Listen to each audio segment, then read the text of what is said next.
Hello, welcome pen friends. My name is Chris and I'm back with another pen video. This time it's just kind of an update from the pen desk, so to speak. I wanted to show you what kind of a week I've been having. Now, it looks like I've been shopping, right? But I haven't, honest. I haven't been shopping. I've just got some incredibly awesome pen friends who have sent me some really, really neat things. And so I wanted to show you and also show you another notebook that I found for $3 this week that is incredible with fountain pens, and just kind of go through, you know, just a little pen desk update. I'm not really ready for doing a review right now, but this video, there'll be some spin-off videos from this because I do intend to review the A5 notebook cover and also eventually the Shark Pen, so that'll be fun. But let's start with the Shark Pen. Actually, got that today with some ink samples from my good friend pen friend Banu. And it's so interesting because I wanted to get one of these. In fact, I ordered one about 3 months ago, but it didn't come with a hooded nib. And so I did pass that pen along to a 13-year-old, but I had really wanted one with a hooded nib, and these that are coming out of Goulet now have the hooded nib. So I've got it inked up. Oh, Willie's trying to get in the video. That's my cat. And I have written with it just a little bit, but it's delightful. It's so cute. Anyway, this is, I guess, the light blue one. So I inked it up with the Bungubox Hatsukoi. Anyway, it's a very beautiful dark blue. Here it is in the little ink swatch I did just this afternoon, because this just came in mail today. And it's an extra fine nib. Very, very nice. Very smooth on the Tomoe River paper. And not bad either on the Rhodia, but I noticed it just kind of glides on this Tomoe River paper. So that was really amazing. It's a really nicely made pen, but I'll probably save the rest of my comments on it for when I review it, because I know there have been other reviews, but I do like to, I like to practice and learn how to do reviews. I think it had a little sticker, so it had a little piece, but I don't know. I kind of, as I was, I don't know how old when I started watching those Jaws movies, so I really like these Shark Pens. They're really awesome. And in that packet were some just incredible ink samples. She knew how much I loved the Bungubox Lamont, so I got more. Oh my gosh, thank you so much. I'm crazy about this ink, and I've written several pen letters. Well, 3 I think this week with the sample I got last week, and it's just gorgeous. It shades so well, and it's amazing. I've never been quite as captivated by an ink. And that was the one that I put in the Shark Pen. I thought it would be nice in that extra fine nib to put a color that would really stand out. It would look really nice with a mint turquoise or something like that, but I wanted an ink that would really kind of pop, even though that's an extra fine. So, and then some, this one is very interesting, Bungubox 4B. See, I'm getting exposed to inks that I really hadn't been before at all. I hadn't even run across any of the Bungubox. So, and then Iroshizuku Konpeki. I believe I have just a teeny bit of a sample of that, and I love it. It's a beautiful ink, so that'll be fun. Never seen this one before, although I've heard about it. Iroshizuku Yamabudo. That's gorgeous. That actually has a... It's interesting how it's reminiscent of the Lamont. But anyway, you know me with ink. I had the ink flight, and then I had this surprise this week. Oh my goodness, it's almost too much for the heart. But this...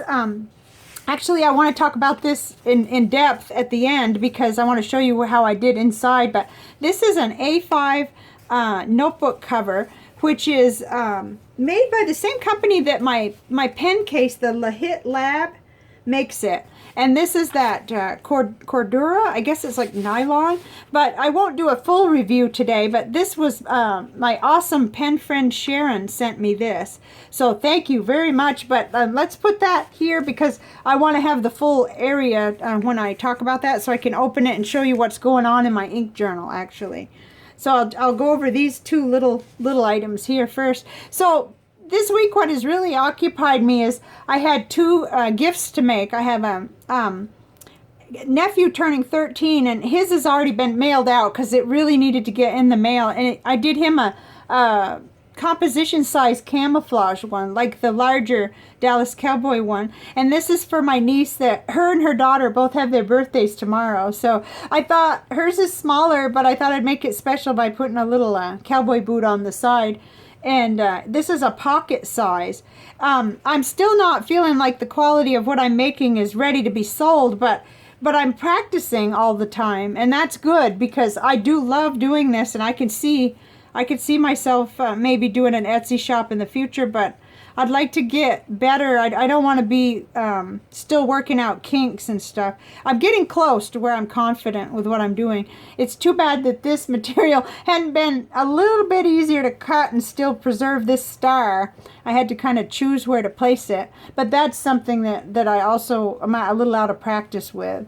But I think it'll be nice. It's got two little pocket size little inserts in it, and there's some other things I'm going to add to it. I've got a little loop I think I'm going to put in there. So that's what's been keeping me busy while I'm on a reduced pen allowance and saving up to go to Vermont in the fall. So that's one thing I wanted to show you.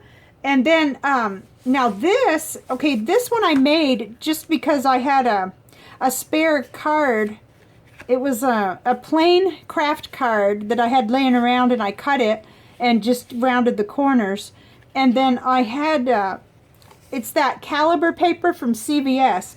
I decided to see whether I could do a lined one. It's hard because it's so hard to line up the lines. And I see you have this red line and everything, but this is not for sale or anything. It's just for personal use, and I thought, well, other people, you guys might like to see this because it's something you can do with that paper, and maybe a little more talent would have it lined up more perfectly. I don't mind these red lines for just taking notes, and knowing that this is fountain pen friendly paper that I've been using to write letters on, so I know I could carry this around. And this was just run through my sewing machine, real simple, just from the top here, just top stitch. That's all I did.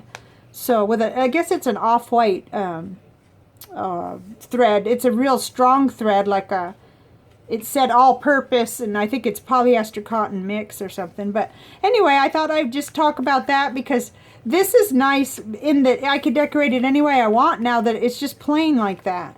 So now I'm looking through all my paper stuff to see what else I have that is plain enough to be decorated after. So that was that. And then this I found at Half Price Bookstore, and it wasn't priced or anything. This is a passport size like insert or notebook, and it says Canada, and it's really interesting. I had to go up and find out how much they wanted for it, and it was $2.99. So I took a chance on it. And we were getting something else that we had to have. And I couldn't tell what the paper was because it was sealed. But the paper is incredible. I just had to share this in case anybody else might have a Half Price Bookstore. This was my pen test at the back. And I was using, well, that's with my medium nib on my TWSBI Diamond 580. But what really was incredible was the broad nib on the Lamy Safari with the Bungubox Lamont. And the Serendipity with a broad nib, and that's a Jowo broad nib, and there is not a hint of bleed through, and there's hardly, I can't see any really show through, just barely could I know there was writing back there. So that's incredible for a little notebook like that. And I guess, oftentimes I find things at the Half Price Bookstore that are good, but you never know about the paper. But I just wanted to share it. This was it says Pocket Notebook, and it's from philosophersguild.com. 48 pages. A notebook with Canadian information, guides, and the national anthem to prepare you for that change of citizenship you're always muttering about. It's funny. It's got some joke stuff on it too, but it's just really funny, actually, and cool. I've been to Canada a lot. I grew up right up on the Canadian border, and then recently had been more times, several times up there to just like tour around and see things. I'm trying to say, with my brother and his friend, and it's pretty neat. It has this cool map on it. And what else does it have? Like it just is set up to look like a passport. You know how they make those. And this wasn't the only one they had. They had some other with cartoon type characters on it. So knowing what I know now, knowing that the paper is good quality, that's something to put in the back of my mind. Because I like making them too, but you see these are real strong. It's you know, sewn, bound and everything. And I think that the paper quality being what it is, that's a good value. So I just wanted to share that with you. I've already made myself a little cutout from the blotting paper so that I could begin using this one and writing with my, even with the broad fountain pen. Isn't that cool? This will probably end up being a gratitude journal because the one I'm in now it was from Goulet and it's ready to fill out. So I just wanted to show you that real quick. And then I thought we'd take a little bit of a closer look to this A5 cover from Lihit Lab is the name. A5 notebook cover. I just love it because it's got all these pockets. On the front, it's got a pocket, and it's got, this almost fits my phone. It will, but it kind of stresses it just a little bit. So I think there'll be other uses for this front pocket, and I just love how you could put a pen right here in the front. I just happened to put my Pilot Varsity because this is the pen I use to label if I don't have a pen inked up already when I do indexing or any other stuff. And so I like having this handy. Actually, when this runs out, I definitely would consider purchasing another one. It's been a reliable and really nice writer. I mean, it's incredible for being a really inexpensive one. So let's get inside and see how it goes. Okay, so it's got this elastic here on the side, and it's got quite a few pockets. Like you could put cards here. You could put anything you want. Another little notebook, or this is just one from the last order I made from Goulet Pens. And then you've got room to put paperwork underneath here too, which I love. This is just such a nice notebook cover. It's incredible. And I love this green. I actually had a notebook for a long time that was this kind of army green or olive green. It's just really pretty. So I put my ink journal into it. I'll probably take it out when I do a lot of really messy stuff, but it just slips right in. I guess you could probably see that. It just slips right in to this space in the back here. I'll probably won't be able to. There we go. And this is the Rhodia Gold book, so that gives you a pretty good idea of what will fit in here. And then it has another place for paperwork and things, which you can't have too many of those. That's one of the things making them that my next step is going to have to be figuring out some little things like that, because I don't, I want it to be really handy. And I could do dashboards and things like that, but I'd like to be able to sew in something like this. And that's highly doable. It just a matter of learning. So the other thing, while we're here anyway, I did the video the other day about the ink flight number 18, and so since then I've begun, I haven't finished, but I've begun getting it into this notebook too.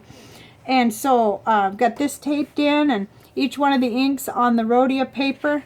And then I started doing some experimenting with these two inks, with the, I hope you can see that, KWZ Walkover Vistula. And then with the Kirschner Black Rose. Now this ink was really, really interesting. It's got that kind of a green almost sheen to it. And I don't know if we're going to be able to see that on here. The lighting is a real tricky thing. But what I did find out was it truly does lighten up quite a bit on Tomoe River paper. So you're going to get a different experience, really, especially different when you go from Rhodia, this Rhodia dot, which is like a cream color, onto the Tomoe River paper. I don't know if you can see that, but it really is a dramatic lightening of the ink.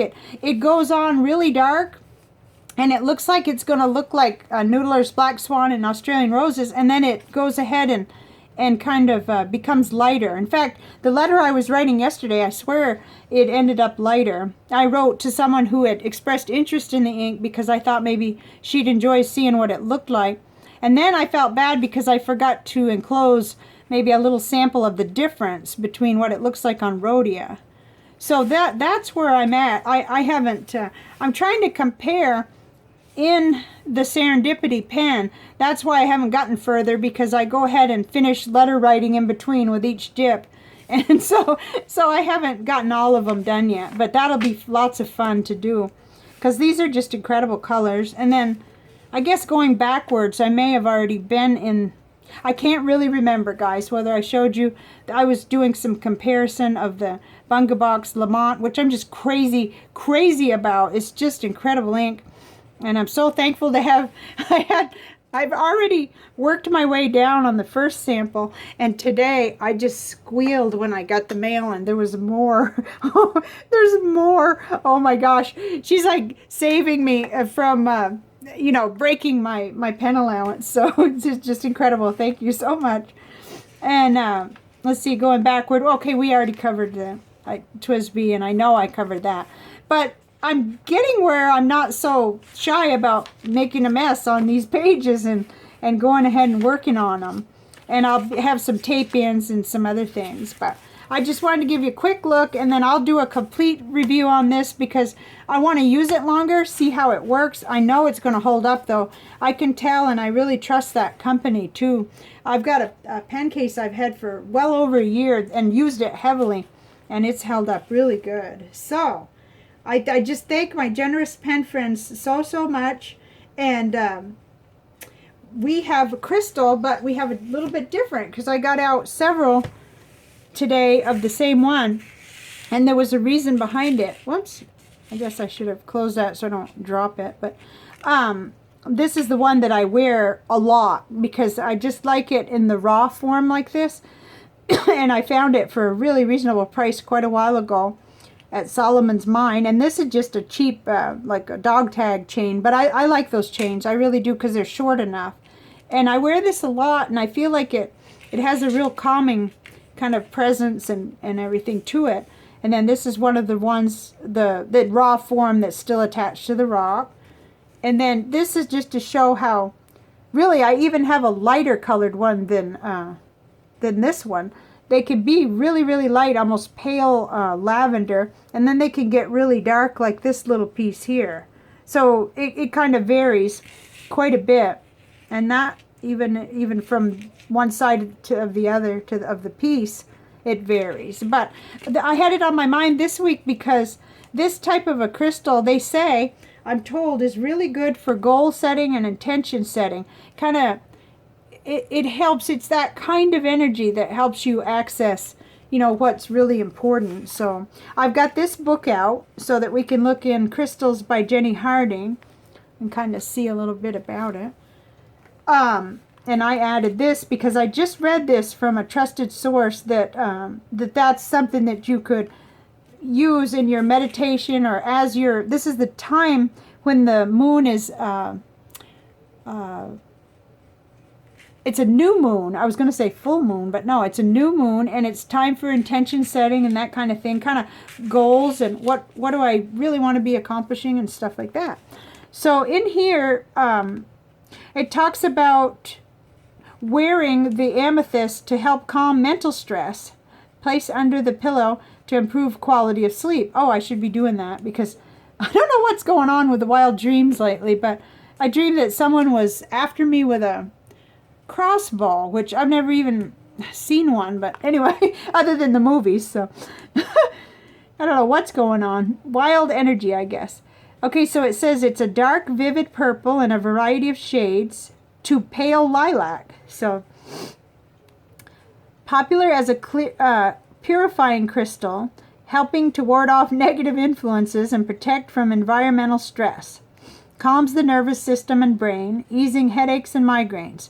Opens the third eye and crown chakras, enhancing personal spiritual awareness. I think that may be where it helps with goal setting, because, you know, if we can access our highest intentions and what we really want to achieve, it really makes a difference, I think, if we're intentional about it, and if the crystals can help with that. And I think they do, because they remind us to have an intention. That's just a personal opinion, though. So it says that amethyst is one of the best known and most beautiful of all crystals. It occurs in a variety of shades, shapes, and sizes. It is a form of quartz colored by different amounts of iron or aluminum. It occurs in deep dark purple shades right through to pale lilac, depending on where it's found. It can be found in large defined crystal points or in clusters of smaller terminations. Another typical and large form of amethyst occurs inside pockets within volcanic rock, where an enclosed space has been created as the rock cooled. There's just so much good information in this book. It's been a purchase I just don't regret at all. And then it has a little bit of like history. Oh, excuse me. But that's the kind of little crystal collection for today. And I have been sort of focusing in. I had an overall goal for July of making at least one handmade item each day. And sometimes it would be as simple as something like this little notebook. And sometimes it's a pen sleeve or a little pouch or half a pouch, you know. But each day, writing letters and doing these creative things, spending a little time on that has really helped. Because it can be a hot summer and it can feel like, you know, being sort of trapped inside, like as if it was a cold winter. And, you know, sometimes. And so that's been really helping. So, thank you very much for joining me. And I hope you learned at least one little piece of inspiration or idea, or just hang in there with your pen allowance if you have one, and know that it just seems like the angels appear when you have to be on a little bit of a budget, and it can still be fun. So thank you very much, and I'll see you on the next video. Bye now.